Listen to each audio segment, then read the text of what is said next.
We have a quorum, and it's the appointed time. I call the meeting to order. There are 5 items on the agenda. They are those on the agenda dated the 29th of October last year, and they have not been vetted at all. Let me remind members that if there is any direct or indirect pecuniary interest between members and the items under proposal, please, under Rule 84 of the ROP, declare the nature of the interest. And may I draw your attention to item 84 of the ROP. Well, the previous one was 83A. And in relation to voting in matters directly with a direct pecuniary interest. Let's start with the first item. It is reprovisioning of Pak Tin Community Hall and Special Care Child Care Centre-cum-early Education and Training Centre in Pak Tin Estate, redevelopment site and construction of footbridge link at Nam Cheong Street, Sham Shui Po. This is in relation to the upgrading of a 197SC to Category A at an estimated cost of 318.3 million in money of the day prices. On the 4th of April 2014, this item has gone through the housing panel, and members in general supported the proposal. You will find the salient points of discussion in the panel in front of you. We have with us representatives from the Transport and Housing Bureau, from the Architectural Services Department, Home Affairs Department, and Social Welfare Department, and the Housing Department. May I ask Mr. Lo Kwok Kwong, Chief Civil Engineer, to take us through the paper. We ask members to support the upgrading of 197SC to Cat A. Let me give you some background information. You will find the details of the proposal in the paper. 197SC is the reprovisioning of Pak Tin Community Hall and Special Childcare Centre-cum-early Education and Training Centre in Pak Tin Estate redevelopment site, and is also the construction of footbridge link at Nam Cheong Street. And this is to improve the facilities at the Pak Tin Estate and to put in place PRH estate to meet the needs of the residents. The scope of the project covers a new complex building to accommodate a community hall and special childcare centre-cum-early education and training centre. And there will also be a footbridge link at Nam Cheong Street. The existing community hall will be demolished.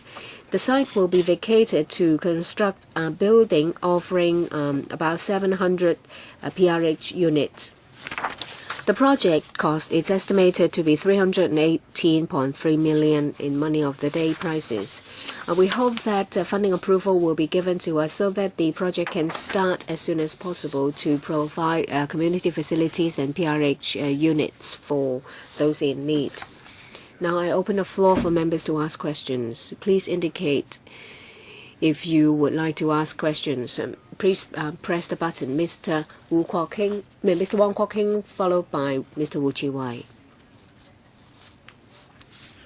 Last year, when I was the chairman of the housing panel, we already had a discussion.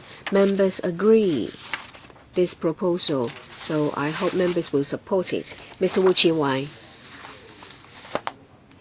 I don't think members will object to it because it's already a project that has been announced. But I have a question asked in the housing panel last time. Well, we worked very hard to have a community complex there. Is it really the case that there is no need to put maybe 2 floors to increase the gross floor area to meet the need for the development of the district, I see that we already have 40,000 people in the district. With the redevelopment, there will be over 50,000 people living there. And there is also the area housing development over at Long Ping Road. So in this community, there is no other need for additional community service or facility. Otherwise, we will need to seize the opportunity of the redevelopment to increase the floor area by adding more floors to the complex building. Who is to take this question? Mr. Low?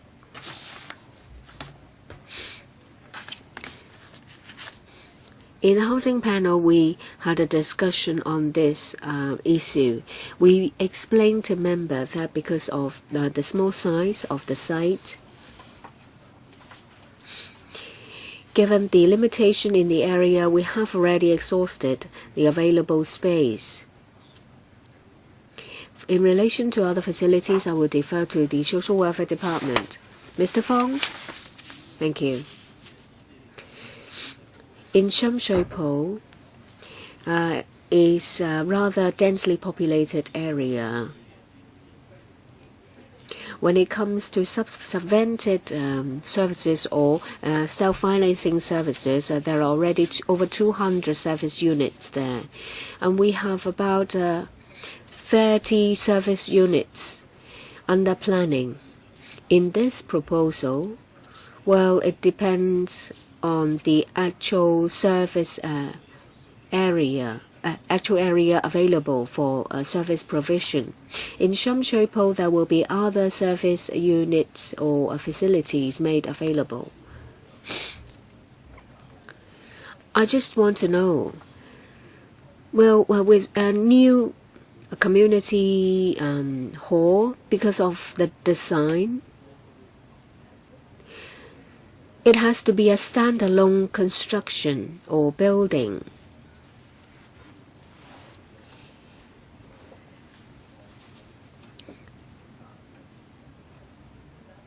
Well, you have to change the loading design in order to put additional floors there. Is it the case for this community hall? I know that there is precious resources. Well, because if you want to put in place a community hall and with no supporting pillars, thereby sacrificing additional floors, is a waste.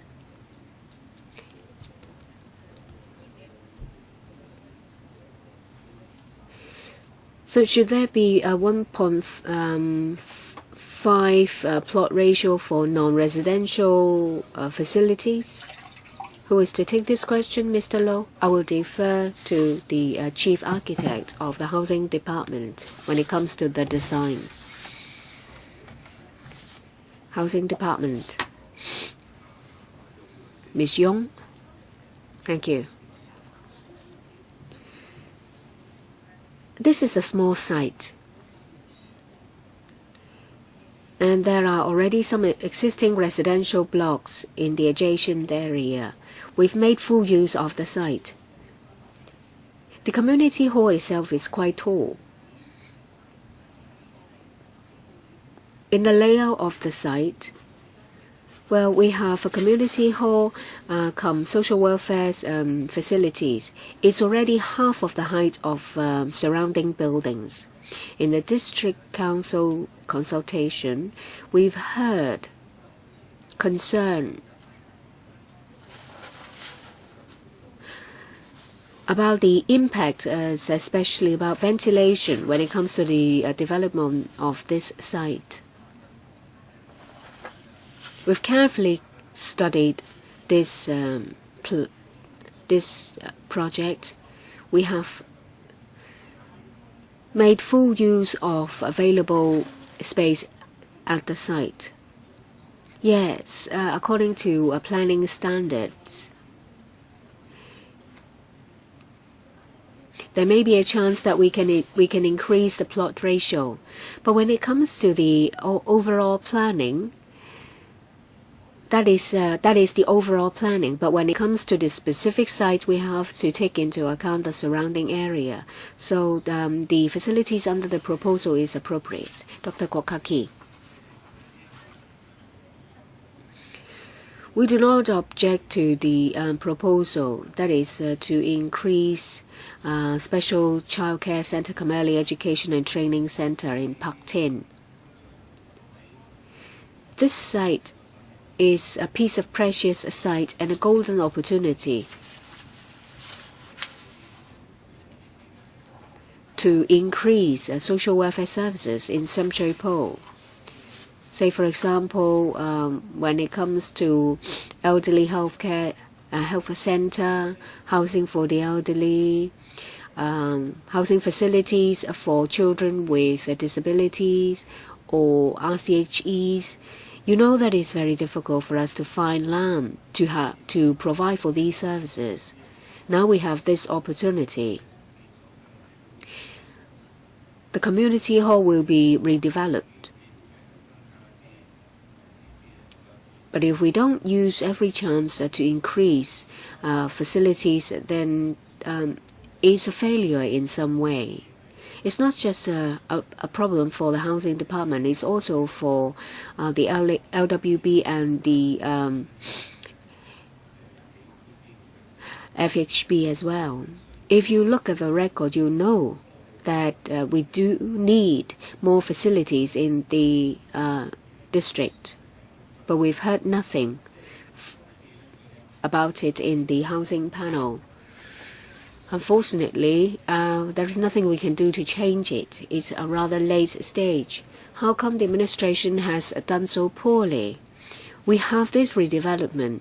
Why don't you use every opportunity to make good use of the piece of the site? This is a missed opportunity. So my question is, be it for the housing department or the Transfer and Housing Bureau, have you learned any lesson from this experience? Otherwise, once again, we have to condemn you for missing this opportunity. Dr. Kwok, I hope you understand that the purpose of the PWSC is to assist the Finance Committee, which will be the sort of keeping the goal. Before the paper goes to the Finance Committee, there is still some time. So it doesn't mean that this will be the last opportunity. Who will take up this question from Dr. Kwok? Mr. Low, once again. Well, for land use, design, and welfare projects, I think our colleagues have already given an explanation. At the previous housing panel meeting, I think details have been given to Dr. Kwok. We are fully aware of Dr. Kwok's concern. And in fact, we did go back to study the matter. We fully understand Dr. Kwok's concern. In future, should we get a similar opportunity, we'll certainly try to increase the efficiency. My question is, since they need time, why don't we veto the paper so that they get an opportunity to rethink about their project, so as to see if there is an opportunity to add more welfare facilities? Not that we don't approve the project, but we hope that you will maximize the opportunity. Try to put in more facilities on the same site so as to meet the needs of the Pak Tin community. That's most important. Is that what you want us to do for you? Mr. Low? Certainly not, Mr. Chairman. What I want to say is that when we are faced with a similar scenario, we'll certainly take into account Dr. Kwok's proposal for this community hall in Pak Tin for the design as well as the welfare facility to go in. I'll just see if the SWD would like to provide supplementary information for Dr. Kwok. If there's necessary, have it as the second round. Next, Dr. Low. Mr. Chairman, there are two departments involved in this project. There is the ASD as well as the Housing Authority. Let me turn to the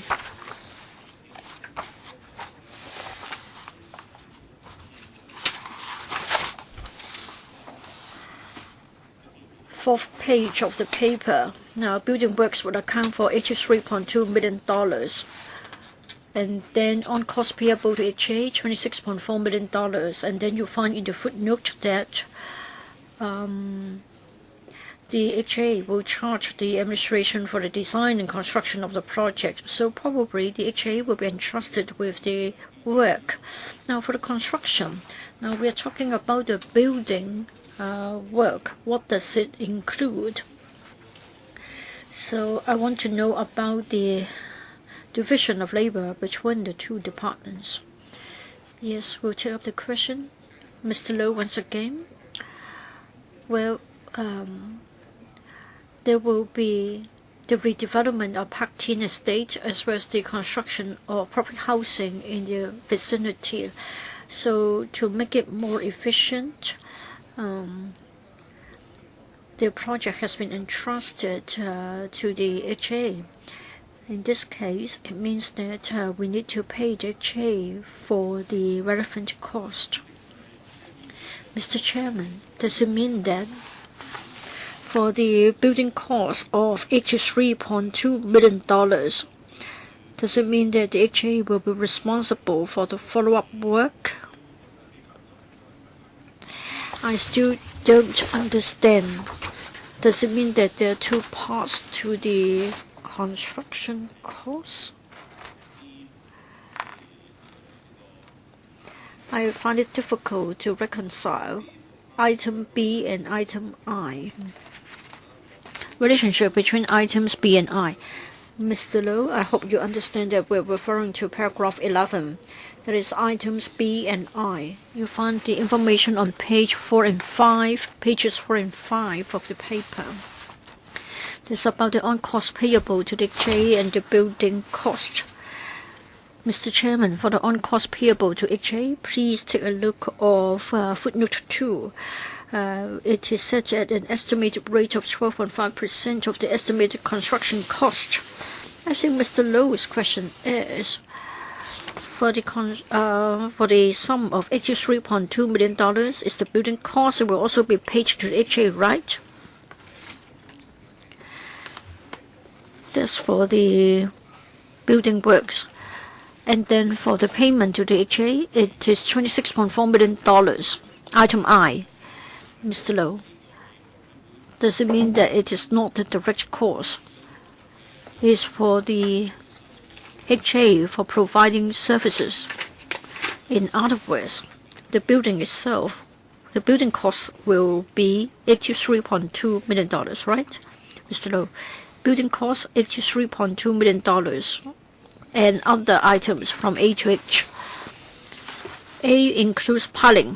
For item I, in your footnote, it says that it is for payment to the HA for design and construction of the project. I cannot reconcile between construction of the project and the building cost. Does it mean that I is a cost for HA and not the direct building cost? This is correct. So the members' understanding is correct. Yes, there is $26.4 million will be paid for the HA for the design as well as the supervision of the project. Mr. Low, are you happy with the answer? Yes, with his explanation, I understand the matter better. Next, Mr. Leung Yu Chung. Mr. Chairman, as you have heard, in relation to the reply given to Mr. Wu Chi-wai, understand that they haven't maximized their plot ratio. This is mainly because of the residents' aspiration as well as the environment there. In fact, at the housing panel meeting, we found it regrettable. As Dr. Kiki Kwok has pointed out, it is difficult to find land, and then we have a very urgent demand for many facilities. So I would say that we should maximize the plot ratio at the HP panel HP meeting, the administration maintained its position, and that's why we objected to the project. Mr. Chairman, despite residents' opposition, the HA will still go ahead. That's the case in many other projects. See, for example, the police quarters in Kwai Fong. It will be demolished for the construction of public housing. Residents didn't like it because with an increase of so many residents, there will be a very serious impact on transport and other things. There was a serious opposition, but the HA would not heed. The HA was obstinate and went ahead with public housing, so the HA can have its way. But on this occasion, the HA is not going to hold firm. Now, for residents opposing the project being enhanced or expanded, I think at most there will only be 1 or 2 blocks of public housing that will be facing the building. I think you can just, by way of introduction of compensatory facilities, address the problem for the residents. You talk about ventilation problems, among others, or blocking of the sunlight. Is it really that serious? Perhaps it is only perceived as being serious. In reality, the impact may not be that serious. Why don't you exert more efforts so that you won't be missing the opportunity? I'm afraid that you're wasting this very good opportunity. I think Dr. Kwok has made a very good point. We'd like to give more time to the ASD and HD to work harder on the project. I cited the example of Kwai Fong. A lot of time was spent on the proposal. Many meetings were held so as to change and revise the orientation of the public housing in response to the residents' opposition to the construction of a PRH block. I think the same can be applied here. You can revise the design, you can revise the orientation of the community hall so as to address the concerns of the residents. There is indeed a very urgent demand for such facilities in the area. Mr. Low, would you like to take up the question? We need to strike a balance. Perhaps the HD colleagues can try to supplement in relation to design, land use, and also the SWD can also tell us whether he would like to say more about the welfare facilities. Yes, could I to provide more information? Madam Yong.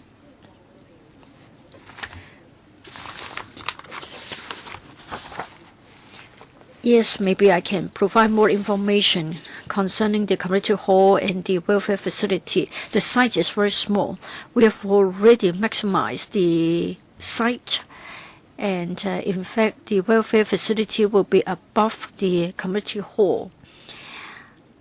When you look at the local circumstances, if we are to increase the height of the building, certainly it will have an impact on the surrounding environment. So we try to strike a balance, and we believe that what we have proposed is appropriate. As to the welfare facilities and services needed by the local community, well, for Pak Tin community itself, I think provision of welfare services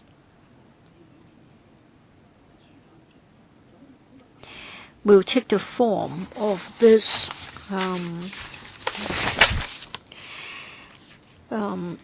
special child care centre-cum-early education training centre. There will be other facilities elsewhere. We would like to reprovision the community hall and want to have the special child care early education and training center.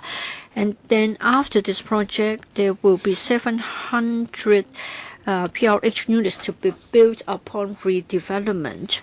I think there is a strong aspiration for the redevelopment of Pak Tin Estate. Residents would like to see the early completion of the project. I appeal to members to support us. Mr. Leung. Well, I'm most unhappy with her answer, saying that adequate facilities and services have been provided. Well, this facility won't just serve the Pak Tin community. In fact, members from other communities will have access to this center as well. Now, she said that as far as this community is concerned, it is fine. But then this won't be the case. In fact, all over Hong Kong, we have an urgent demand for such facilities.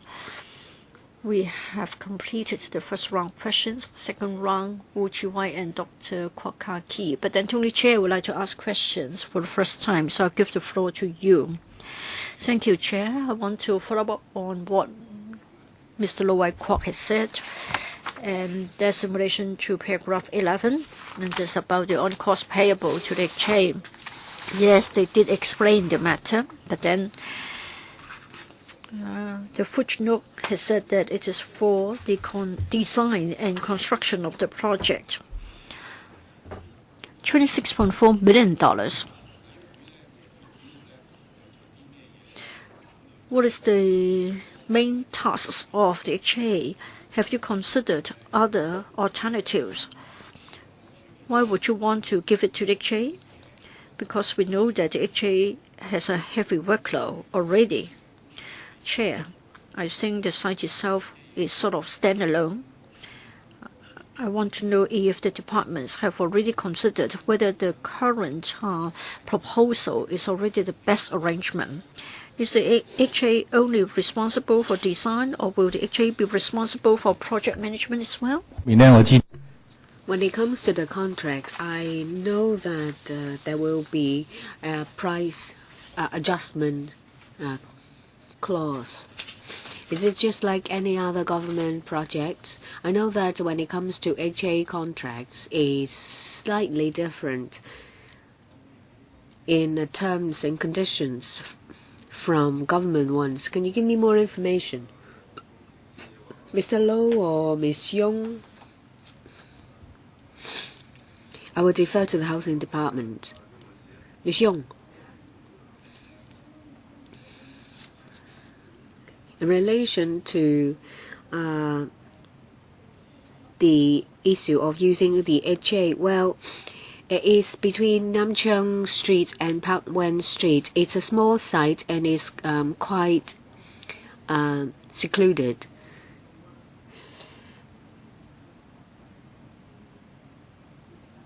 There are electricities or drainage near the site.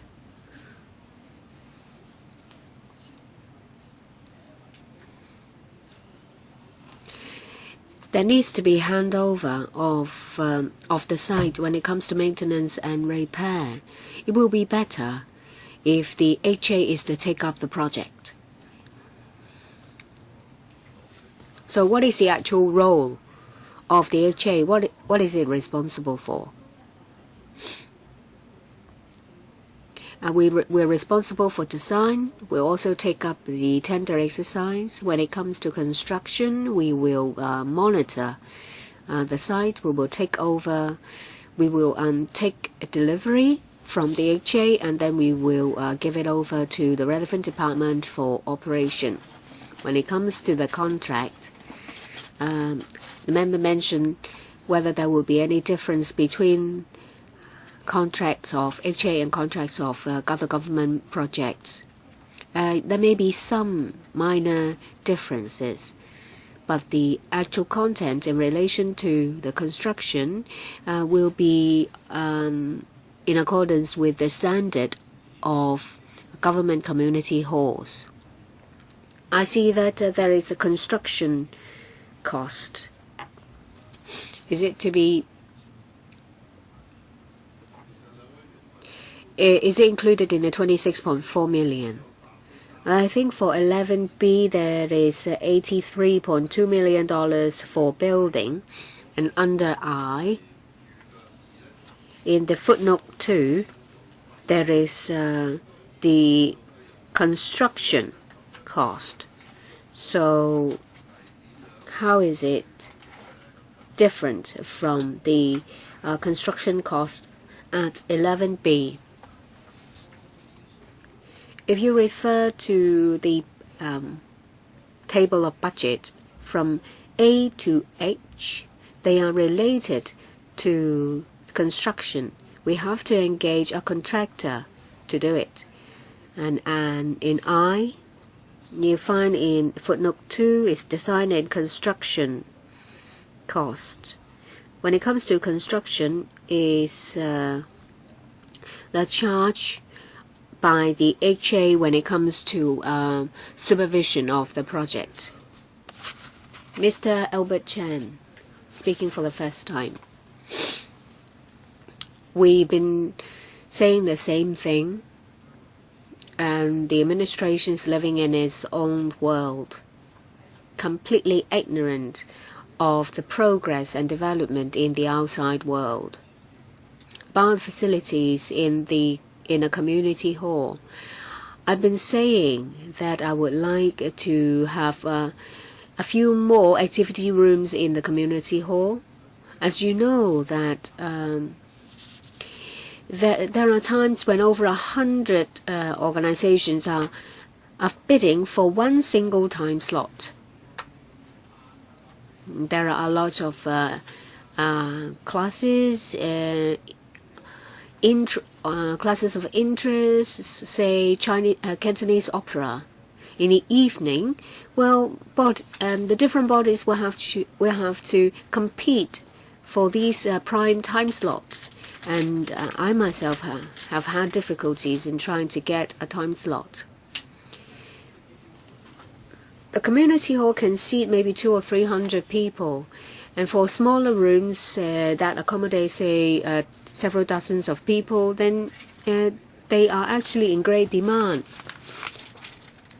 If you have activity rooms that can seat, like, say, 20 or 30 people, they are actually in great demand, but there is always only one. There needs to be maybe 2 or 3 more of these rooms. This is nothing to do with the ASD. It's the policy of the HAB.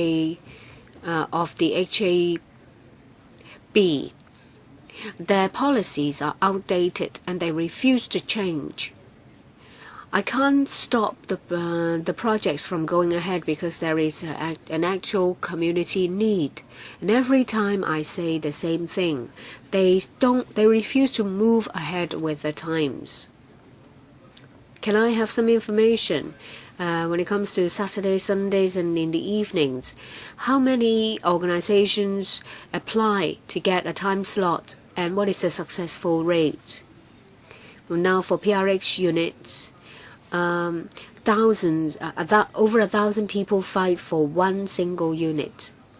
Now, you look at the design of the annex, it's exactly the same as that 30 years ago. Like the one in Chuen Wan, the Chuen Wan Community Hall. We asked for more vertical greening, a more modern design. I don't know how the architect can live with himself.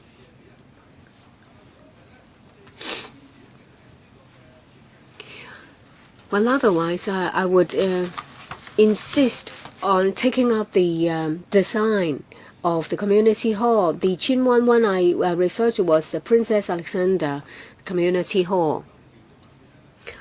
How am I supposed to support you when you give me such an ugly building? It's an eyesore. It's designed in 2014-15, and when it's built, it'll be about 2020. And it's exactly the same as those constructed in 1960s. How am I supposed to approve it? How can I do that? Well, Mr. Chen mentioned about the architectural design and the HAB. Who is to take the question? Mr. Hui? Let me talk about the design of the community hall. In 2011 and 12, there was a detailed discussion in the Home Affairs panel. It was agreed that a standard design is to be adopted. And activity rooms will there will be 2 activity rooms. The rooms themselves will be bigger, and in between the 2 rooms there will be a partition that is a ceiling high and soundproof, and there will be 2 doors. If necessary, the activity room can be turned into 2, and the stage itself is another room. And sometimes when the organization applies to use the hall, they may not use the stage, and we will arrange for separate access to make use of the stage for another body to use it. So in a way there will be 3 activity rooms in the hall.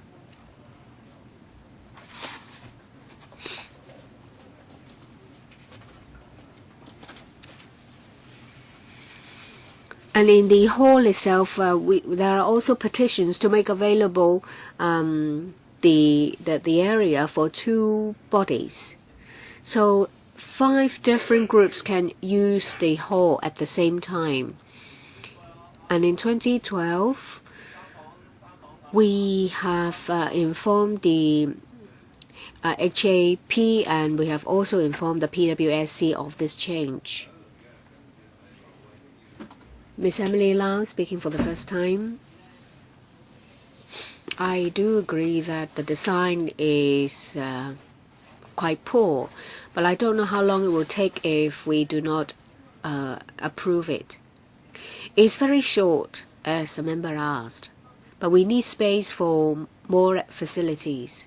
And the official said that it doesn't merit putting more stories on it. Then why don't you? Well, my question is, why don't you make it higher so that more facilities can be made available? You mentioned about the Hong Kong PSG, the Hong Kong Planning and Hong Kong Planning Standard and guidelines. Is it the case that for this early education and training center and childcare center is not covered by the Hong Kong PSG? Mr. Fong.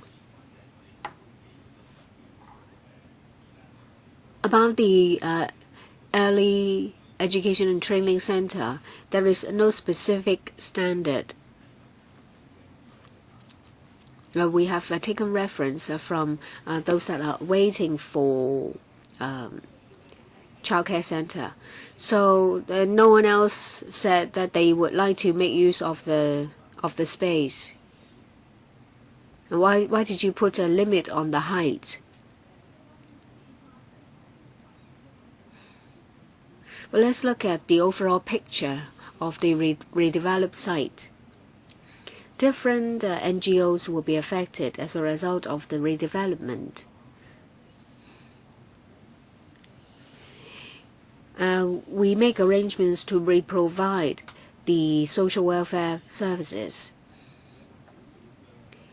And there is only one social welfare service to be accommodated in a community hall. But there are many different social services that are in need, and there is no space to provide it. If you put more floors in the building, then you can provide more services. Was there no discussion, or was there no demand? Mr. Low, are you going to take the question, or who? Mr. Mock. Thank you for the question.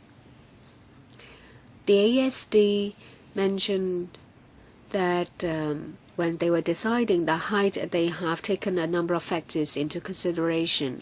When we were consulting the district council, residents and district councillors expressed an opinion on the height.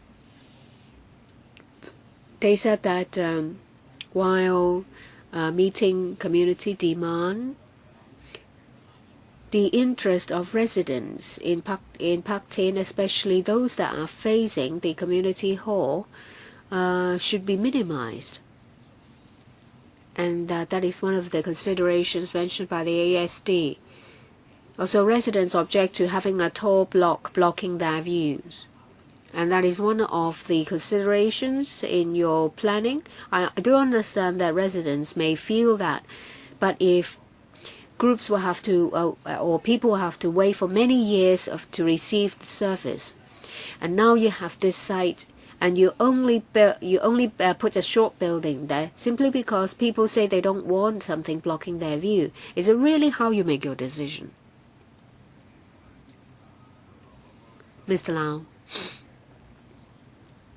Just now, the housing department mentioned that it's not just about the view. It will affect the ventilation of the block behind. Mr. Ip Kin Yun. We finally have a chance to talk about this special childcare centre-cum-early early education and training centre. Is very important. Just now I heard that there is no standard about such facilities and they only look at the waiting time. Can I be reminded the approximate waiting time for such service? And is the situation satisfactory? If not,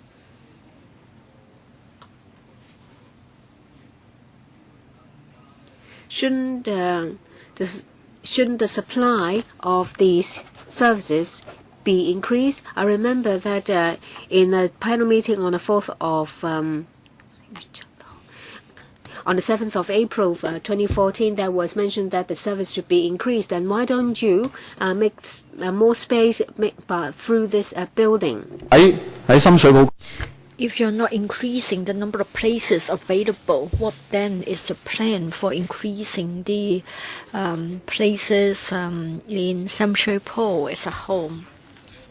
Mr. Fong? Well, for the special childcare centre-cum-early education training centre, well, currently the waiting time for early education training centre is long. It is unsatisfactory. How long? Currently, 6,084 children are waiting. And you need to wait for 14 to 19 months before you get to your turn. The provision is 6,534. We are now putting in more efforts. First of all, during the current term, administration will be providing an additional 1,400 places. That's for pre-primary. Now, we know that early childhood will be the golden opportunity for training. So we've regularized a project previously under the Community Care Fund. So for low-income family or poor family, children with special needs, they are given subsidies to acquire services. About 1/4, between 1/5 to 1/4 of those on the waiting list are already receiving services. And then we are taking into account the approach in relation to the provision of service.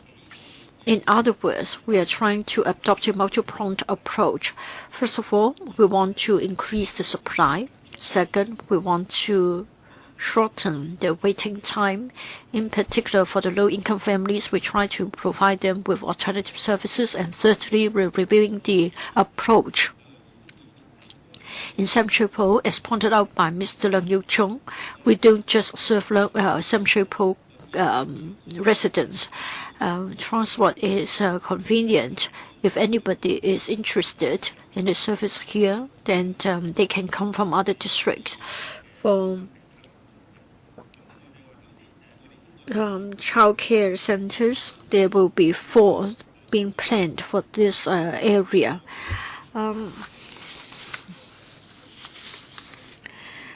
For the EETC, we're supposed to have 92 places. In response to the site constraint, we've already talked to the welfare operator. There will be 18 more places. So in future, there will be a total of more than 110 places. In other words, we'll make full use of the site area available to enhance our services. Thank you, Mr. Chairman. Well, having listened to the dialogue between the officials and members, no one would deny that there is a demand for the service, but the officials have told us that as a result of the various constraints, we can't have an enhancement, so it is a matter of take it or leave it. I don't think you need my reminding at all, but I just say this for your reference. There is time between the PWSC approval and the FC consideration. I think in the past we had this practice that we could say that this is a conditional approval, asking them to provide more information before we approve it at FC meetings. Mr. Yip Kok Him, I think we are looking forward to this project. It is a matter of reprovisioning of an existing community hall and the addition of other facilities. So we want to give a community hall back to the community, and we want to provide an early education training center.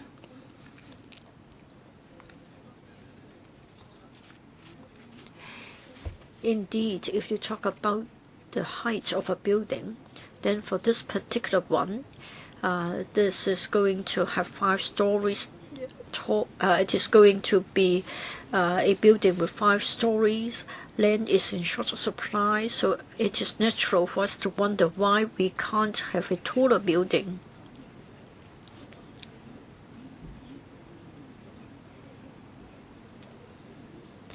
Now, this is a community hall. As far as the design is concerned, I want to know whether it is indeed very difficult to increase the height of the building.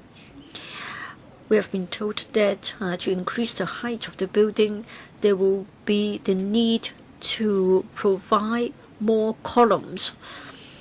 And yet we would like to have a 500-seat community hall. But then the social development is such that we would like to have multi-use community facilities.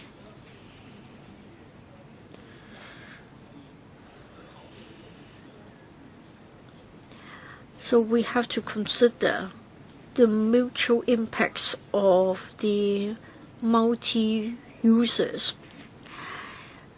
If we want to have a taller building, it may mean that the community hall will be affected. Perhaps this is not what members would like to see. So perhaps the administration can elaborate on this point. Will it again be Mr. Low, the chief engineer? HD can answer this question. Why don't you be more focused in your answers? I think the crux of the matter is there may be constraints of various types. Does it mean that the constraints cannot be addressed so as to answer the needs? Now, you have cited the so-called constraints, which mean that we can't have a building taller than 5 stories. It seems that they're not acceptable to members. Can you elaborate? Who answered the question? Madam Yong. Now, for the building itself, it is going to have 5 stories, but then the community hall itself requires a taller headroom. Therefore, the building itself, vis-a-vis the building next to it, will be having a height equivalent to a 8-story tall building. We have to consider the ventilation impact. It will indeed have an impact on the surrounding buildings. We believe that the existing scale is appropriate. So you're saying that there will be an impact on ventilation? That's the main point. For the DAB, we support this project. We have to strike a balance among the various needs. Just now, members were concerned about the provision of early education training. We all hope that we get the facilities. Now, you are saying that as far as the ventilation impact is concerned, it will be difficult to change the design, so we accept your explanation. Next, Sit Ho.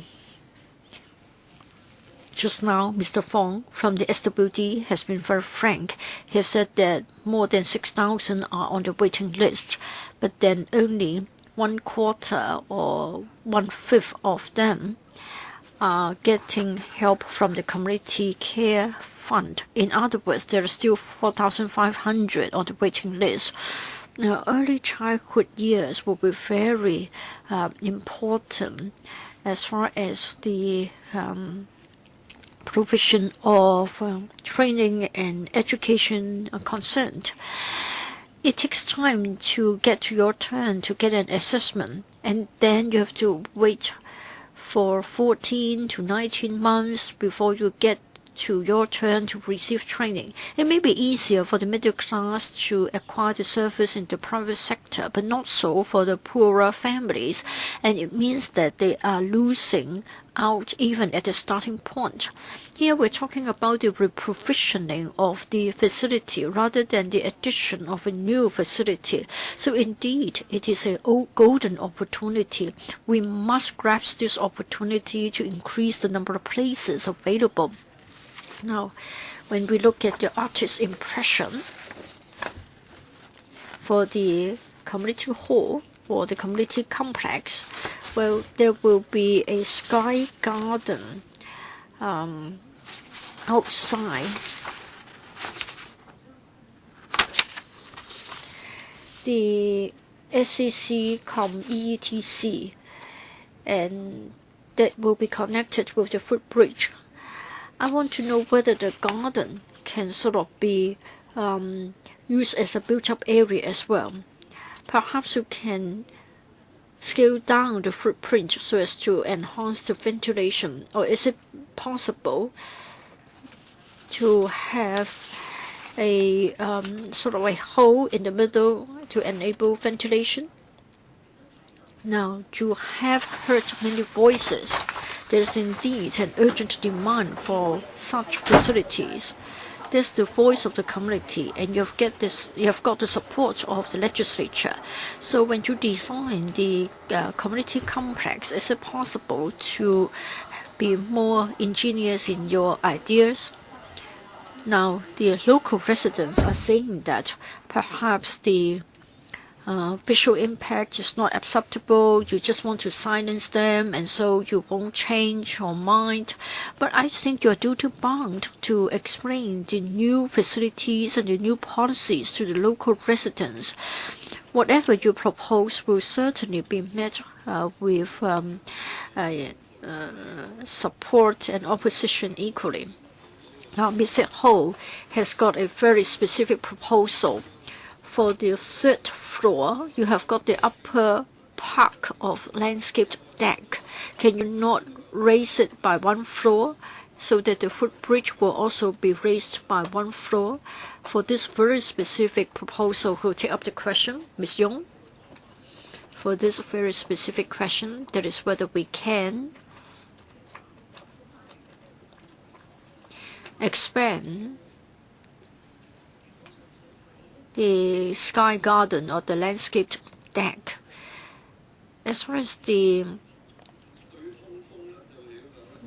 technology is concerned, it is feasible. What about the ventilation impact? We have to study the matter.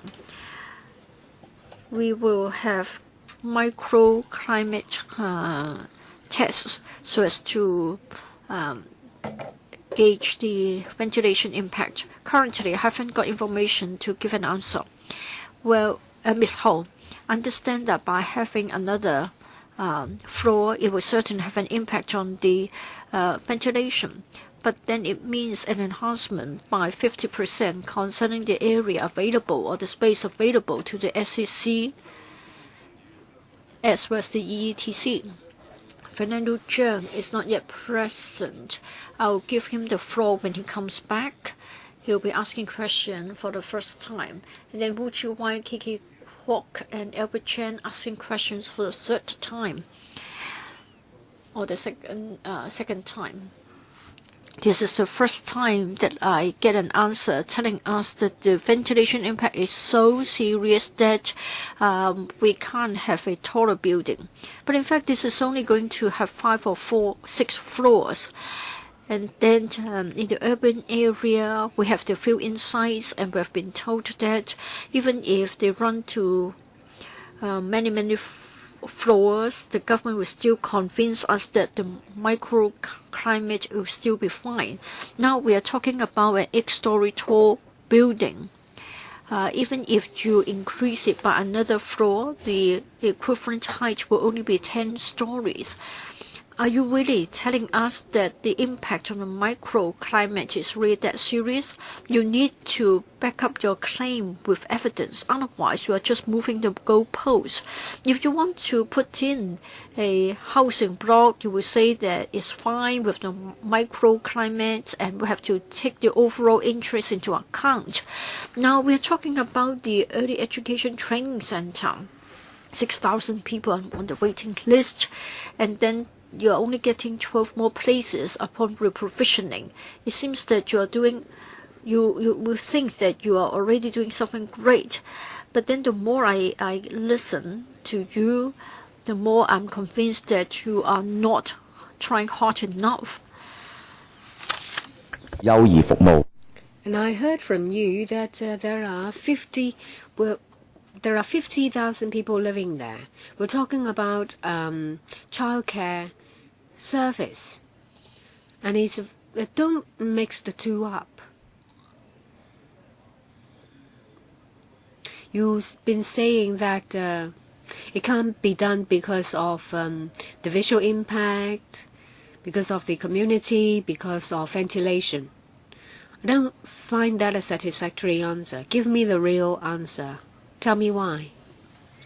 And I understand that there is the need for redevelopment of the entire Pak Tin Estate. So those blocks there will be demolished.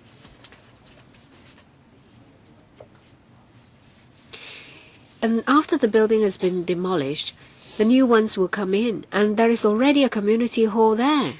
Who is to answer? Mr. Low, you will start.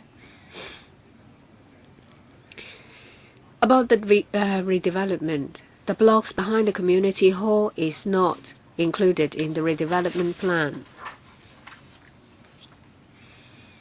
There are social services, community service facilities available in Pak Tin Estate, and we have taken that into account in the redevelopment. So how come that when you've been chased to provide space for these services, and you only add 12, and you think that's enough? Mr. Fong, we've added 12, but we did not say that that's enough. We have a multi-pronged approach to identified area. Then why don't you make use of this existing site? Mr. Fong?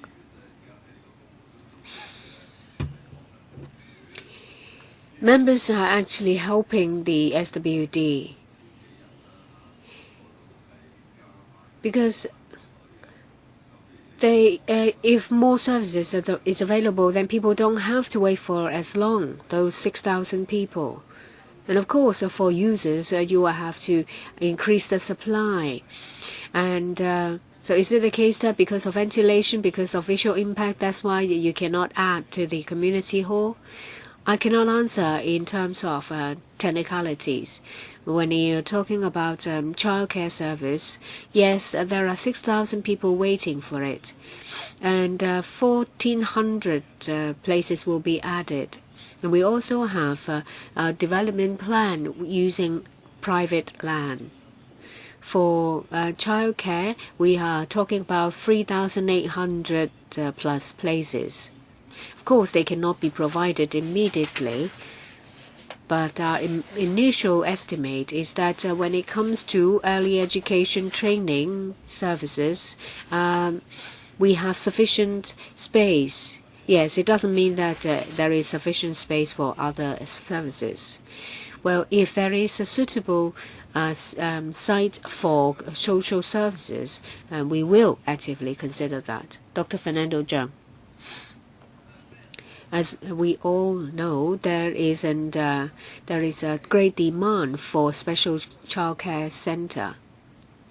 We're talking about the golden period between 0 and 6 years of age, when the children are identified to be suffering from some disabilities. There is a certain fund that is helping, but it's a drop in the ocean. Well, the community funds support is so small that it can't compare with the general service. Well, we're talking about 3,000 or 4,000 for more severe cases that you have to pay, and 2,000 for minor disability. And now you have to pay about $1,000 for a 45-minute treatment. And there are only 1 or 2 sessions a week that you will receive.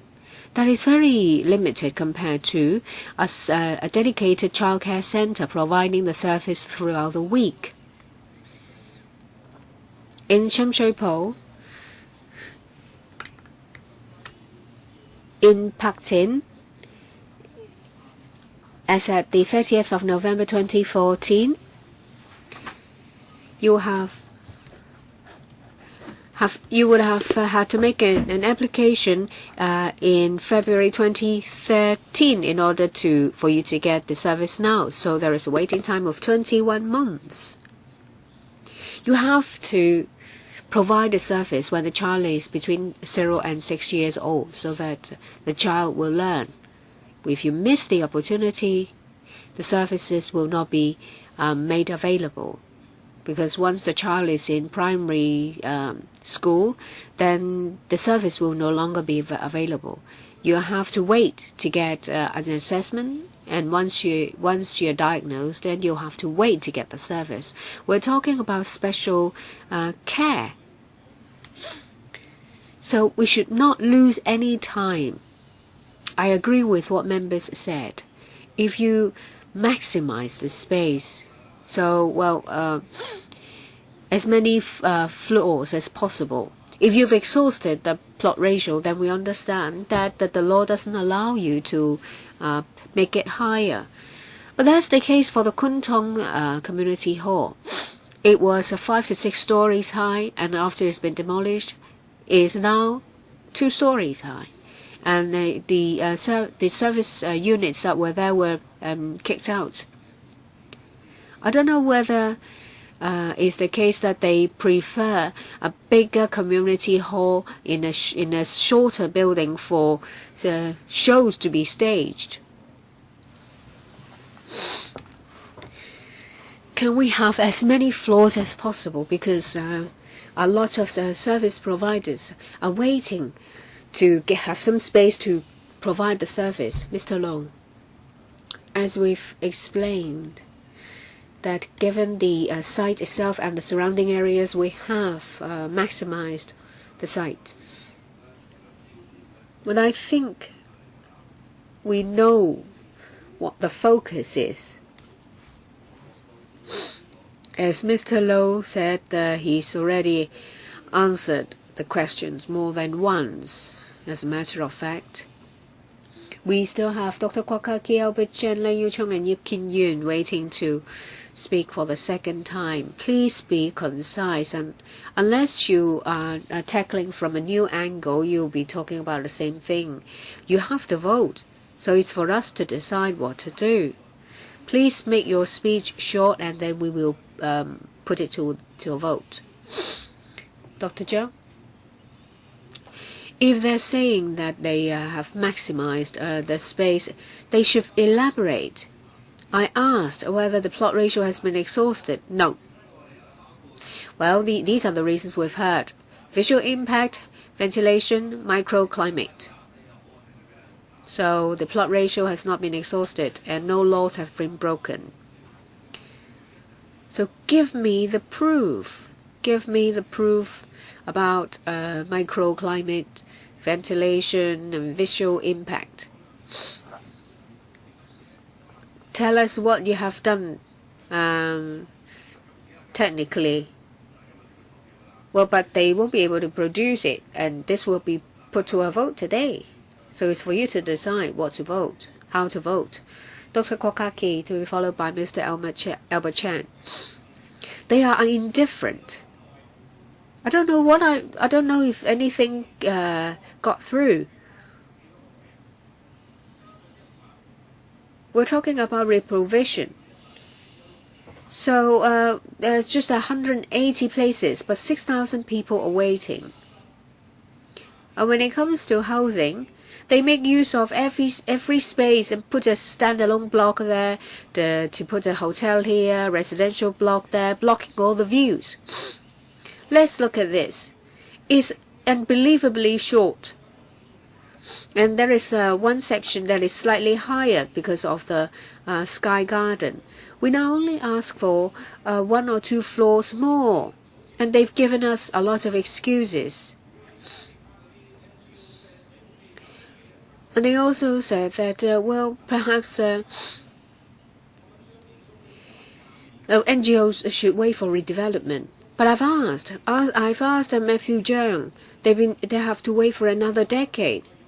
People are waiting and they're suffering. And now we have this site. And you told us that you've done your best. If you have a will, you have a way. When did the government listen to the residents and build a shorter structure? If they've indeed listened to residents, then there won't be so many petitions and oppositions at the Town Planning Board. We now want the plot ratio to be increased to provide more service for the community, and not just for that area, because there are a lot of people waiting territory-wide. They've been given months. After the housing panel, they've been given ample time to come to the PWSC. They did not do anything over the period, and they just want to muddle through. It's outrageous. I would vote against it. Would you like to lobby for votes? Administration? No? I would like to say something. We've been to the district council many times to consult the residents, and we've got the consensus that this project should go ahead. Mr. Albert Chan. I believe that the overall design and the area is nothing to do with Mr. Law. When it comes to capital works, there are guidelines and procedures and protocols. Say, for example, for community hall, there is a set of standard, and then they will design it in accordance with the information supplied by the Bureau. For childcare center is the LWB. For community hall is the HAB. I'm afraid that Mr. Law is just a messenger here today. It's not his fault. He's just doing his work. What you ask of him is outside his purview. I don't know whether there can be some fine-tuning before anything is signed. It's happened before you go to the Finance Committee. Well, I'm very unhappy about the design, but I don't want to block you. Members are very unhappy. But if you block it, then a lot of people will be affected. But before you go to the FC or before anything is signed, can you undertake that there can be some fine-tuning of the appearance? Something that won't affect the tender to make it more beautiful. Say, for example, vertical greening or change the color. It's been done before. Please consider it. And about the community hall itself, I understand that there was a change 3 years ago, but it was just an iota of change. It was minute. You only added one small room. Of course, it's better than nothing, but still that is not enough. I've always asked you to add maybe 3 or 4 more activity rooms. It will be pittance. And you will have the space to do it. I understand that there was a change in 2011. I said that it was indeed good, but still it's not enough. There are a lot of community groups that are waiting. Over 100 groups are waiting for one single slot. Yes, if you put one more room in, then you increase it by 100%. But we're talking about over 100 groups fighting for just 3 rooms, so that is not enough. Of course, you're concerned about possible criticisms from the Audit Commission. We understand that during outside peak hours, the utilization rate can be as low as only 20 or 30%. It's just like a cinema. Outside peak hours, there aren't many people. It's only in the evenings or at the weekends that there are a lot or more people going to the pictures. And yes, that is reasonable. But you should not refrain from doing anything and to be too conservative about the design because you're afraid of criticisms from the Audit Commission. Well, you can't change it this time, but in the future, for other community halls or if there are redevelopment, please put in more activity rooms. I think it's not too many to have 4 to 5 conference rooms. The PC doesn't always accept each and every recommendation from the Audit Commission. Now, administration, please try to see if you can answer this question. Between now and going to the FC, in Albert Chan's words, having heard the questions from members, is there anywhere that you can put in some revision, some improvements? I think you are sort of the team leader of the public officers attending the meeting today. Yes, we'll try to see if there can be some fine-tuning so as to try our best to address members' concerns, subject to the overriding principle that it won't affect the estimated cost. Otherwise, we have to go back and do it once again. We have to consult the district council and we have to redo the design, etc. And it means that there would only be further delays. The last 2 members to ask questions, Leung Yiu-chung and Yip Tin-yuen. Chair, I don't actually have anything new to say. I agree with the many main points asked by members. Like Sid Ho talked about not missing the golden opportunities. And I just wonder if it is impossible to make changes within the parameters. I do think that you can make some changes for new for Sun Yuen Long Centre. I think originally there was an opposition from residents. You made a slight change and eventually residents accepted your revised design. So it isn't that it is impossible. It's a matter of you are not working hard enough to make a change. That's the crux of the matter. Whether we can approve the paper today or not, I still have to condemn the public officers for not trying hard enough. Well, special education is something very important. It is very controversial, and yet you don't try your best. I think that's the crux of the matter. Well, at this stage, please do your best to make changes so as to increase the number of places available. Otherwise, you can't address the problem. Yes, we want to get more facilities elsewhere, but that's too vague. We don't know where it will be available. Here we have an opportunity, and yet you are not going to maximize it. It is regrettable.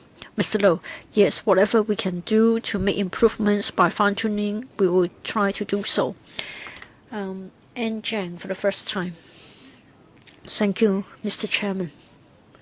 Yesterday, I talked to the residents in Pak Tin. My assistants went there and they got some information back. Generally speaking, they looked forward to this new community hall. Just now, I have heard colleagues proposing the addition of a floor or two so as to enhance the services for children with special needs.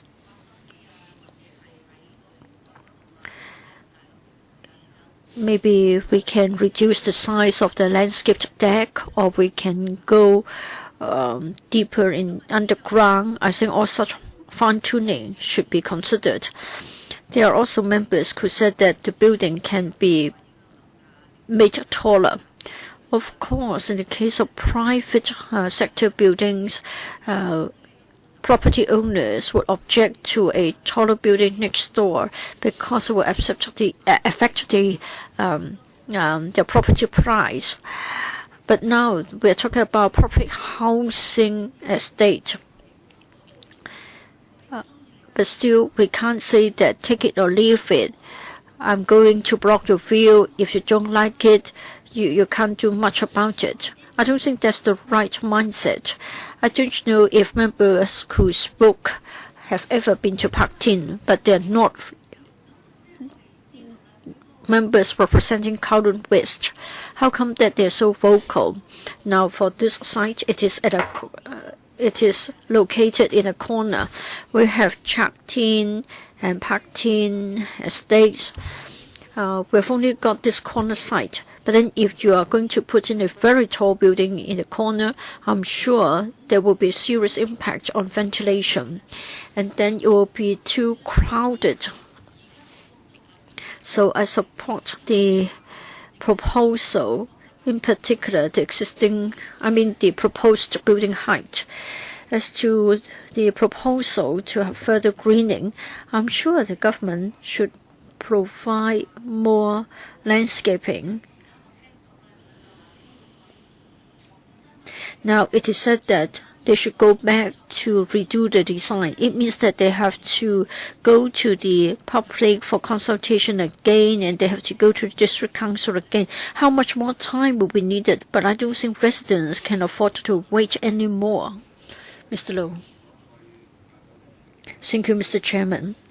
If we are to restart the consultation and come to get funding again, I'm afraid it will take more than a year's time to complete the process.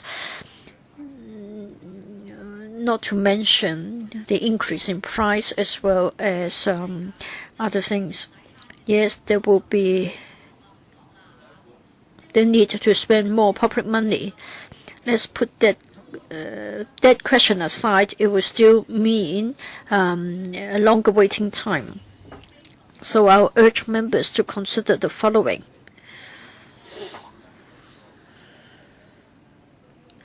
I think we should take the proposal as it stands, but try to ask the administration to increase the number of places for early education.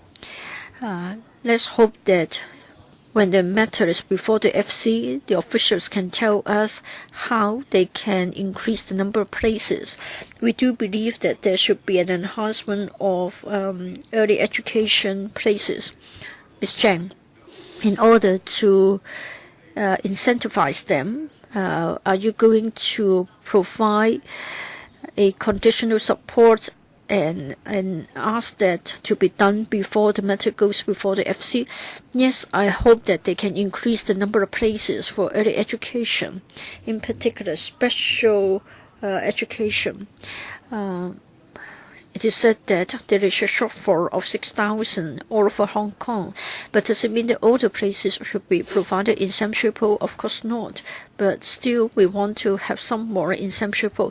I'm confident that they are willing to accept members' views.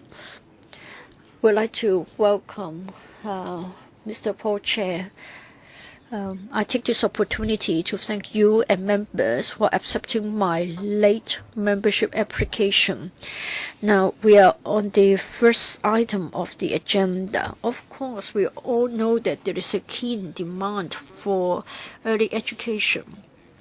But what about the impact and implications concerning the SWD?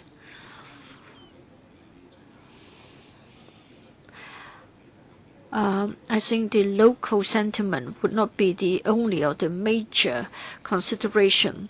Recently, we understand that the CD has been exposed. They have got a lot of land, thinking that it is for the sake of future development. Yes, we've got many ideals, but can they be materialized? We always have to bear in mind the need to strike a balance. Now, there will be 18 more places as a result of the reprovisioning. Well, I grew up in Seoul Estate, so I know something about Pak Tin. Now, if we are to provide more facilities on the site, we haven't got anything from the relevant legislator. Mr. Fong Kim Kee is queuing up for asking questions. In Kowloon East, whenever you want to build a facility, if that may block the view or affect the ventilation, then you will certainly get opposition from the residents. So can you not sort of elaborate on the public sentiments regarding this project? Mr. Low, you want to take the question first? Well, as to the district council's feedback, as well as the findings of the public consultation, maybe the housing department can give you an answer. Housing department, Ms. Yong. In 2012 and 2013, we went to the district council. We sounded out the views concerning the overall project of redevelopment of Pak Tin, as well as this particular project, the reprovisioning of Pak Tin Community Hall. For this particular community hall and the SCCC, EETC, we're talking about a project in Pak Wen Street. It is a very small site, and the local views were concerned about the building height in particular. What about the district council? Sham Shui Po Deal. Thank you, Chair. Thank you, members, for your questions. For this project, for the community complex, the DC supported the project. As been pointed out, there were many rounds of consultation. In November 2013, that was the last time that we had a detailed talk with the DC. As it was pointed out, residents talked about the visual impact as well as the building height. But there was strong support for this project. In particular, we understand that this is about the reprovisioning of the community hall. The existing community center will have to go as a result of the redevelopment of Pak Tin. So the earlier the project being completed, the better we are in a position to have seamless interface. That is, we have a community hall as soon as possible. Yes, there are a number of community centers, but then for the Pak Tin Community Hall, the utilization rate is high, between 70% and 80%. And then the population will increase, and it means that the community hall will be very popular, and it's important for the organization of community activities. I hope members will consider this as well. Paul Chair, SWD, please. 18 more places. then it is 18 purely because of the site constraint. As has been pointed out, we have planned 4 centres, and they will provide 300 places. Frederick Fung, for the redevelopment of Pak Tin, there is a disagreement among the residents. Say, for example, demarcation between the 2 stages. Some would like to see it being divided into the northern portion and the southern portion, while the administration would like to do it the other way round. We believe that there will be interface problems. However, for the community hall, the design is such that it is generally acceptable to the district council and the residents. Of course, in the legislature, at the WS panel meeting, there were a number of controversial points. We have said that we've got shortfall in various sectors like elderly facilities, special childcare centers, etc., etc. We've said that the government should mandate such facilities whenever we have public housing projects. Now, for the redevelopment of Pak Tin, my inclination is that if you start to change it, it means that there will be problems with interface in the redevelopment. So I incline towards agreeing with the district council's position, that is, we support the project.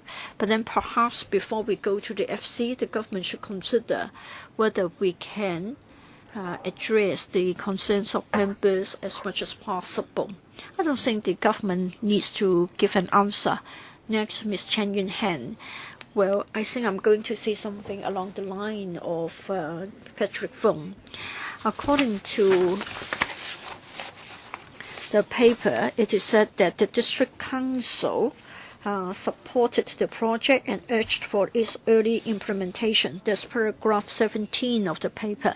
I support the redevelopment of Pak Tin. And it's a coincidence that my views is similar to that of Mr. Fung's. We've always thought that the administration could do more, especially for the grassroots in Sham Shui Po. Say, for example, to help women so that they can come out to work. I understand that it falls short of the plot ratio.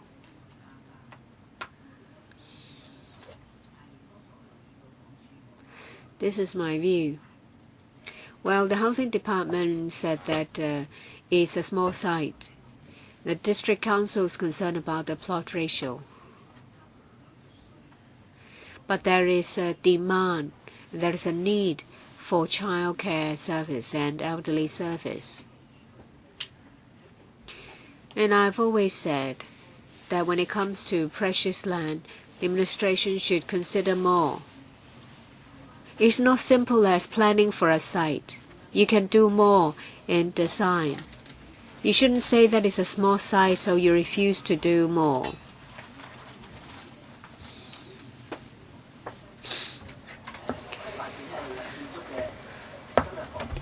I hope those responsible for planning or construction will think about how they can do better in serving the community. We have a tight schedule. Please answer, if you can, before the Finance Committee.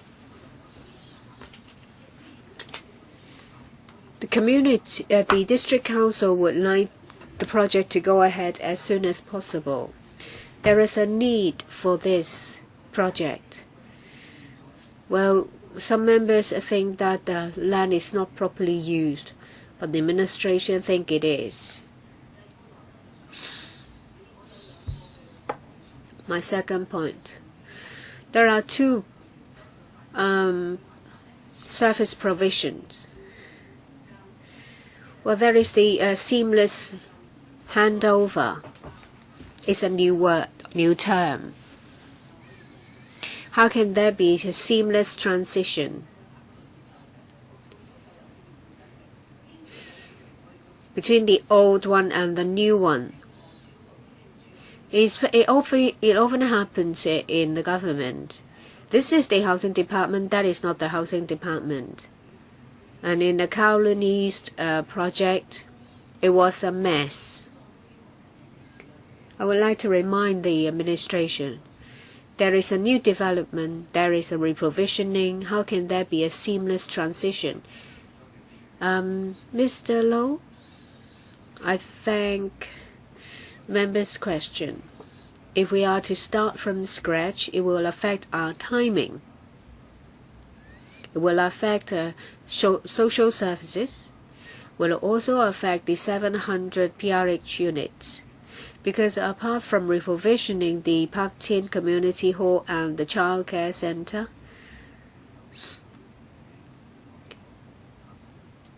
it's also about the redevelopment of PRH units after the old community hall has been demolished.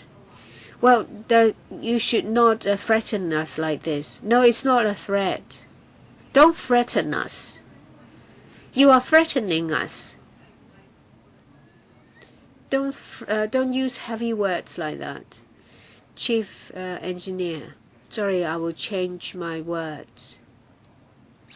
There is a knock-on effect.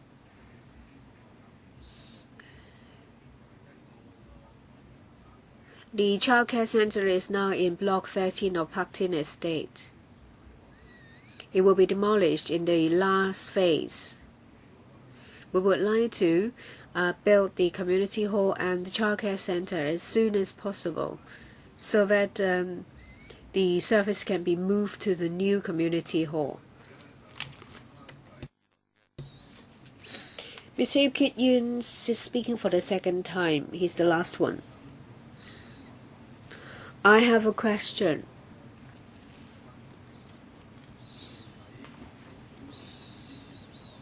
Well, before the Finance Committee, there is still quite some time.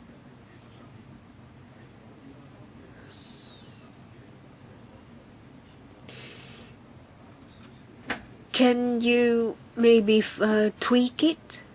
Or, if possible, introduce a bigger change so that the number of places in the early education center can be increased?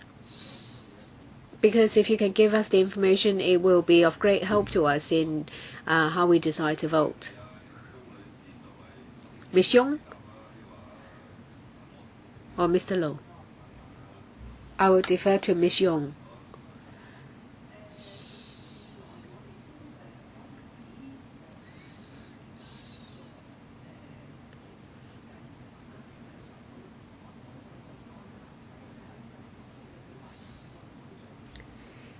We will see how much elbow room we have to make adjustments.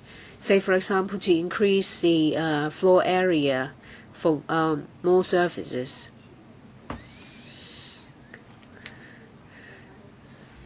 And we'll also look into whether we can increase vertical greening, as suggested by Mr. Chan. Ms. Yong? And I think there is only one point mentioned by members. Well, no matter how you call it, tweaking, fine-tuning, is about the number of places in the Special Child Care Centre and the Early Education Centre. Well, if you get the green light today, you will give us an account in this regard at the Finance Committee. And of course, members reserve their rights to vote against it if there is no change. You see, well, I heard that Child Care Service and Early Education Center is not under the set of standards. You only look at waiting time. But is there a standard when it comes to the waiting time? There's a 14 or 18 months. Officials themselves say that is long. So what is the acceptable waiting time? It's 14 to 19. If there is no standard,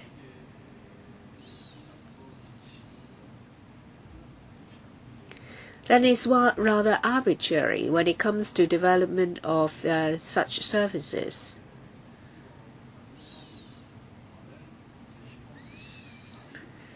So when it comes to special childcare centers, will the Development Bureau and the SWD work on a standard? Well, the standard is as soon as possible. That is our common wish. If we can increase the number of places, of course, the waiting time will be shortened. And the waiting time is affected by a number of factors, not just about number of places. It's the preference of parents as well. As a whole, there is a shortage of places, and that is the major factor. So we hope that the waiting time should be shortened as much as possible. Anything from the Development Bureau? Development Bureau? There's no one there, no one here. Can anyone speak for the Development Bureau? So will there be a standard? Will you formulate a standard? I think is related to the SWD, but that is not a standard. As soon as possible, so there is no standard. Well, who would like to answer? Mr. Chow?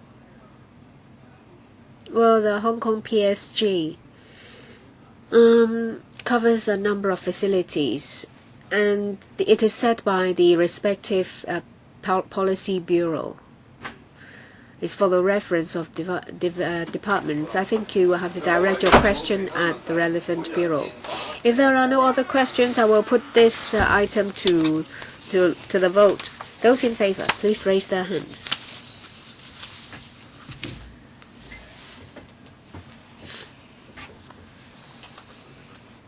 Keep your hands up.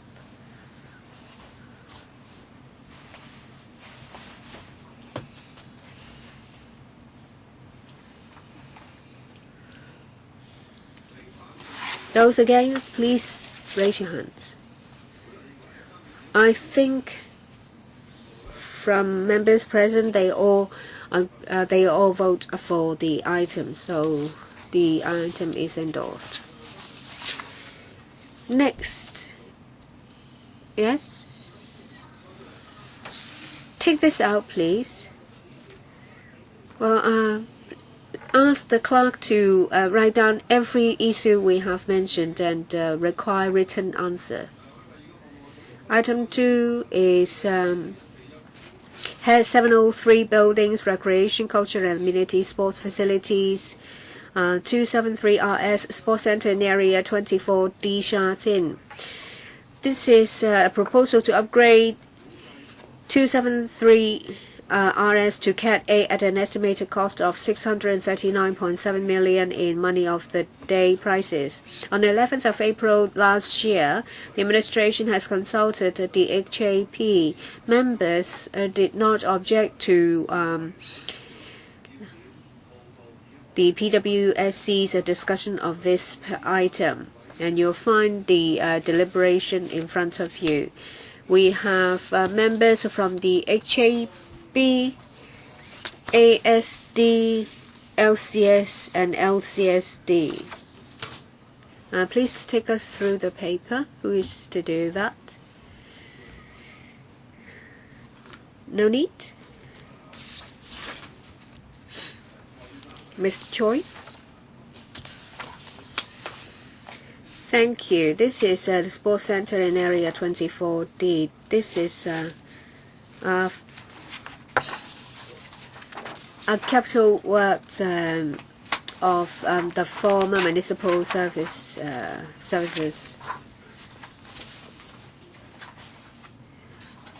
And starting from 2009, there has been consultation with the Sha Tin District Council about the facilities and the design concept. In April 2014, we submitted this item for discussion in the HAP, and it's agreed by members that this will be submitted to the PWSC. Now I open the floor for members to ask questions. Please indicate if you would like to ask questions. Mr. Albert Chan. A similar comment. Well, when it comes to design, this is a more modern one, and the facade compared to the community hall is better aesthetically. There is a lot of greening in the surrounding area, but when it comes to the building itself,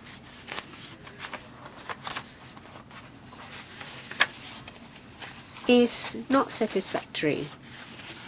So can there be fine-tuning? Of course, the architect will have his or her own views, but can there be more greening to improve the appearance of the building? I don't want to ask the design to be changed significantly, because it's a rather nice design. But can there be improvement without changing the overall design? Who is to take this question? Director of AS or Mr. Leung? When it comes to greening, perhaps it's not properly illustrated in the plans. We have about 520 square meters of horizontal greening, and also vertical greening of over 2,500 square meters. Is about 30.8% of the entire area. I see that it's a huge site, and there are trees surrounding the site, but I'm talking about the greening of the structure itself. I can't see the extent of greening from the plans. I do see that when it comes to the roof, there will be greening, but I can't see it from the plans. I know that rooftop greening will help with insulating the building. We've already said this before. We asked the papers submitted to the PWSC to be in greater detail, to explain themselves better. Mr. Leung, anything to add in answer to Mr. Chan's question? Mr. Chairman, I think a few years ago, it was quite general to have vertical greening in government projects. Lately, as a result, probably, of a change of the director, it means that the government has weakened its greening efforts. We have seen that in a number of government projects, vertical greening isn't as good as it was before. A few years ago, when we used to have Dr. Patrick Lau and Mr. Ho, vertical greening was quite outstanding in government projects. I think we need to keep up with the good practice. I hope you won't be influenced by the poor sort of practices of C.Y. Leung. Otherwise, you would just get worse projects together with poorer administration. Is it possible to fine-tuning before the paper goes to the FC? Maybe you have got it, but it is not shown on the plans. Just now you asked questions about vertical greening, and you would like to know whether it is being influenced by C.Y. Leung. Mr. Chairman, if you try to find out from the plans, it seems that vertical greening is absent. I think we should get an answer from officials in the first row concerning whether you are being influenced by C.Y. Leung's administration. Mr. Chow? we have a technical memorandum to urge departments to increase the ratio of greening. I think for individual projects, the ASD will try to see if we can maximize the efforts. So your answer is that as far as policies are concerned, there has been no change. No change in policy, then please give a direction that there will be more greening as much as possible. Is there any chance of fine-tuning? Sorry, Mr. Leung. Any chance of fine-tuning before going to the FC? Yes, as far as vertical greening is concerned, we can try our best to do a bit more. Mr. Chairman, I want to say that this is more innovative in terms of the design when compared with others, because seldom have we seen such innovative styles in government projects. I don't think we should be unfair towards the architect. So, Mr. Leung, maybe you should consider entering this design in a design competition. You may get an award. Mr. Leung, Dr. Kenneth Chan. While Mr. Albert Chan is singing praises to their design, but then I'm afraid that when I took a good look of the design, perhaps it's a matter of different viewpoints, but I think the outlook or the appearance looks like the CE's office right next door to this LegCo. Now, this one is in Sha Tin, and I think as a result of the high utilization rate and as a result of the planning standards and guidelines, we know that it is a project that we have been waiting for badly, similar to the one in Tuen Mun. Maybe the administration can try to answer the following question from me. For New Territories East, many residents would like to ride on the bicycles. At a panel meeting, I did ask this question. That is, do you have arrangements to enable the cyclists to ride to the sports center, and then they can put their money at ease while they park their bicycles there? I can't really see much from this project. That is, whether you are doing anything to encourage residents to ride their bicycles to your sports center, or are you just leaving them to take public transport or even a taxi, because I see a taxi stand next to it. So have you planned for any cycling facilities? Another question is, understand that there is a car park. Understand from the paper that this is because you would like to respond to the local demand for parking facilities. Two questions here. First of all, now we're talking about a sports facility, and yet you are adding a car park there. I want to know whether it has got any negative impact on the design for sports facilities. Are we getting fewer sports facilities as a result of the addition of the car park? Second question is, the car park, probably the operation will be contracted out. So there will be overnight parking, monthly parking, and hourly parking. But then there will only be 17 parking spaces for private cars and 2 parking spaces for motorcycles. So I want to know, how come that you got such a clear voice for car parking in the consultation process, and so you want to provide 17 private car parking spaces and 2 motorcycle parking spaces? Who are the stakeholders? So much so that you think that they're important and you need to accommodate their needs in this project? I'll try to answer the question, and then the LCSD can give an answer to the parking facilities. We haven't got a cycling path nearby. Therefore, ourselves and the LCSD haven't factored in a bicycle parking ground. I think the site can accommodate a small number of bicycles to be parked there. So in future, if there is a need for such a facility, it can be accommodated. Mr. Donald Choi, for our facilities, if the site permits, we will provide a small number of parking spaces.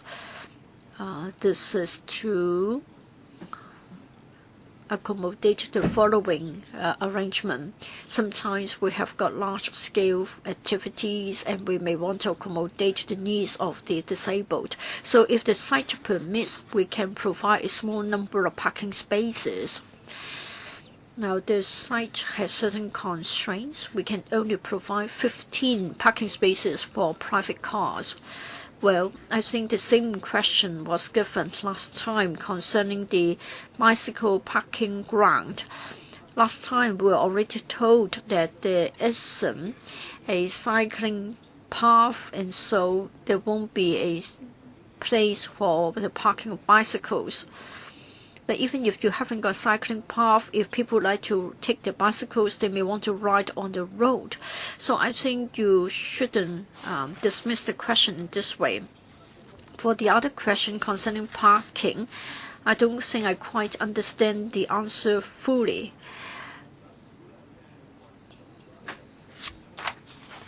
If you earmark certain parking spaces for the disabled drivers, then I can understand. But then you're going to contract out the operation, so it is a commercial consideration.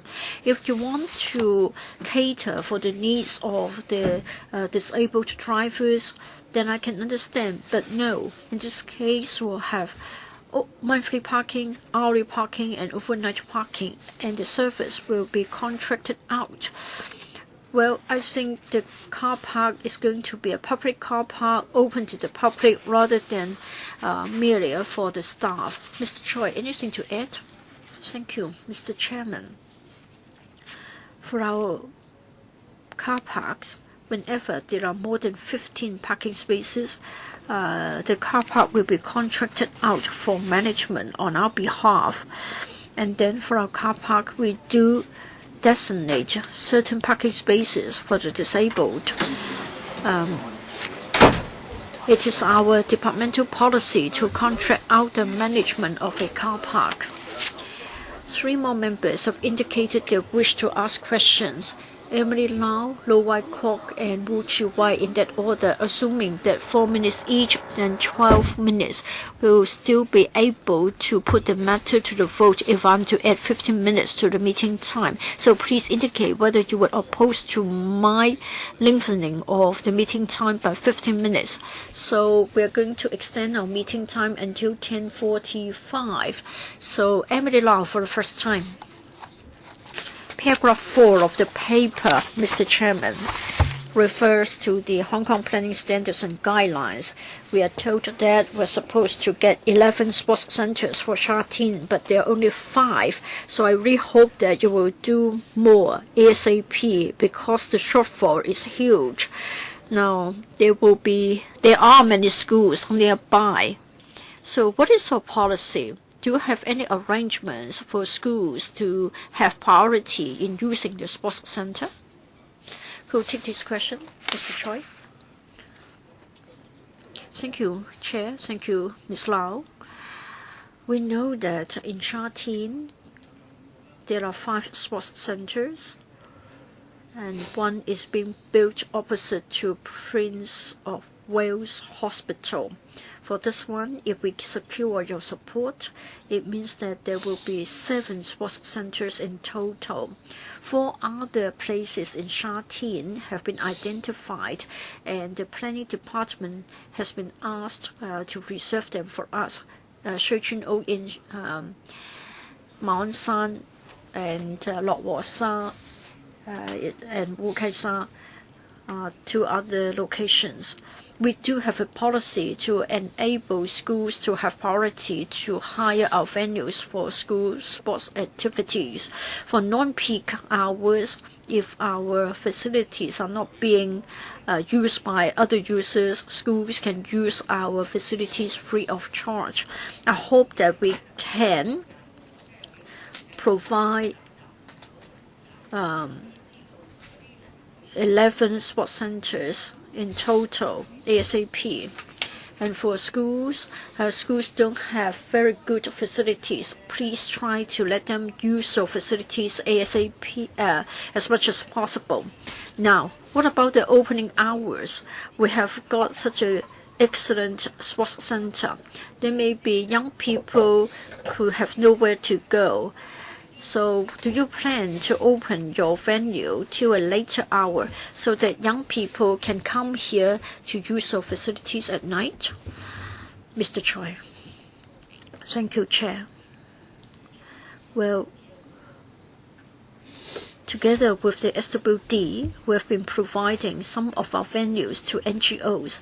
So if they need our venues, they can make use of our venues outside our opening hours. That is after 11 p.m. NGOs can use our venues to organize activities for youth who go out at night.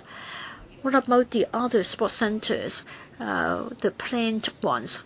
Will they be implemented? Will the projects be implemented? We will consult the district council concerning the priority. I hope this will be done ASAP. And then for the other issue, please don't confine your policy to some of the venues. We spend so much money on the sports centers, and there are many social problems. So I think you should join hands to solve the problems together. Next, Dr. Low Wai Kwok. Thank you, Chair. Just now, a member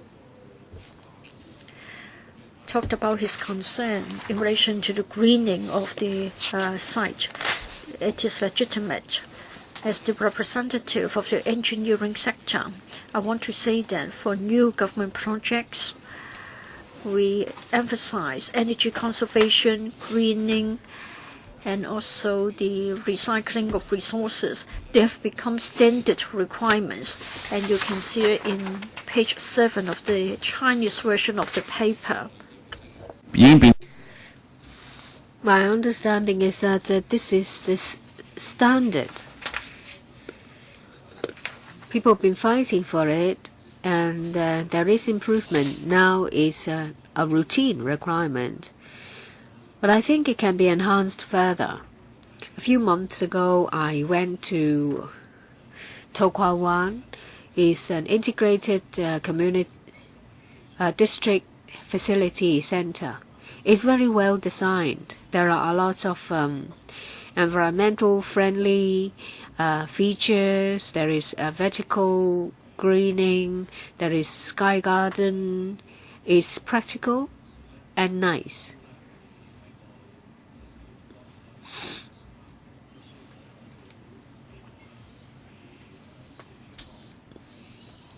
I hope that the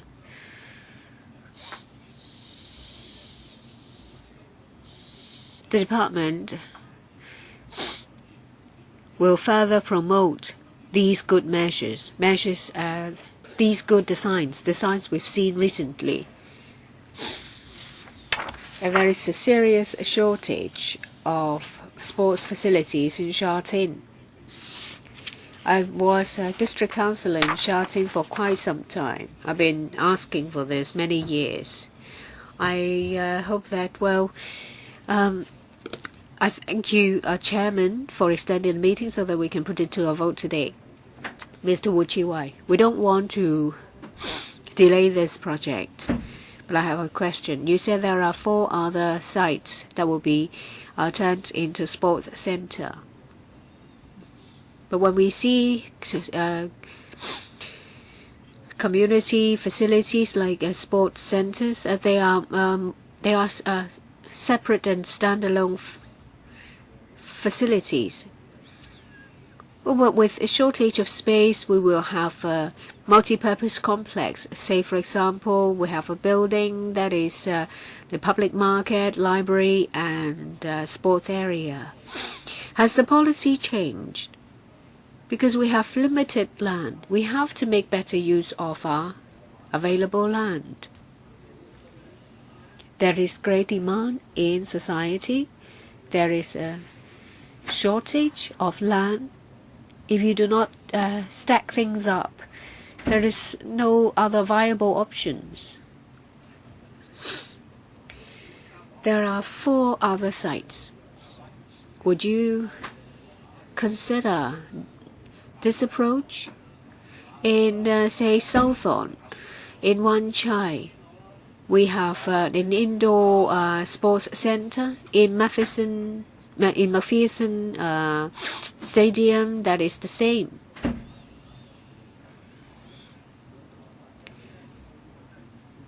Do you have this in your policy? How are you going to promote it so that you can meet community need and not waste land and space? Who is to take this question?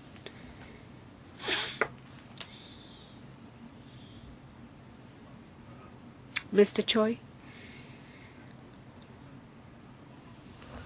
Thank you.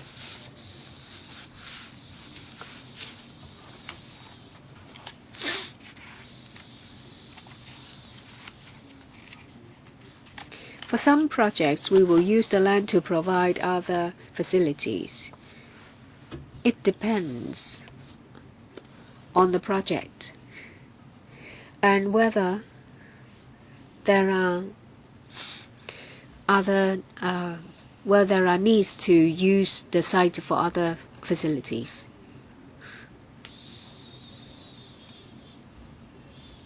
Would you consider this? This is mentioned on a number of occasions.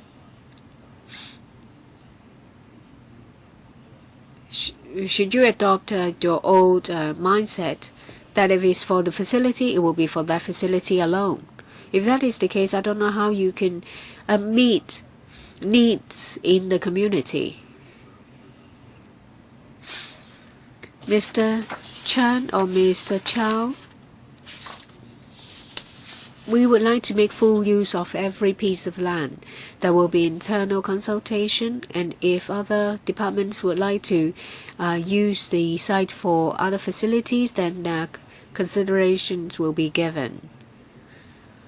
My experience tells me that when it comes to sports center, especially multi-purpose sports ground, there should not be any pillars. And if you put more stories above, then there will be excessive loading. If you stack things up, this multi-purpose sports hall will have to be on the top. ASD. Let me tell you something about the plot ratio. It's 2.15. It's now 2.149. Height restriction is 42.8 meters. We have reached that height. I know there are 4 other sites in Sha Tin.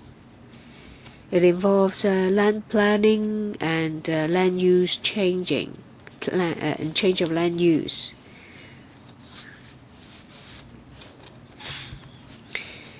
When we're looking for land everywhere, will you consider this? To put in place a better mix and match. Mr. Chow, please relay our views to the appropriate bodies. If there are no other questions, I'll put this to a vote. Those in favor, please raise their hands. Those against, please raise their hands. I think those members who have voted all vote for this item. The item is endorsed. Let me remind you, well, I thank you for your understanding and cooperation. On the 23rd of January, that is an additional meeting. It's at 10:45. We have endorsed item 1. Already a member has asked to split this up. And are we going to split this up as well? So that will be our arrangement. Anything else? Meeting adjourned. Thank you.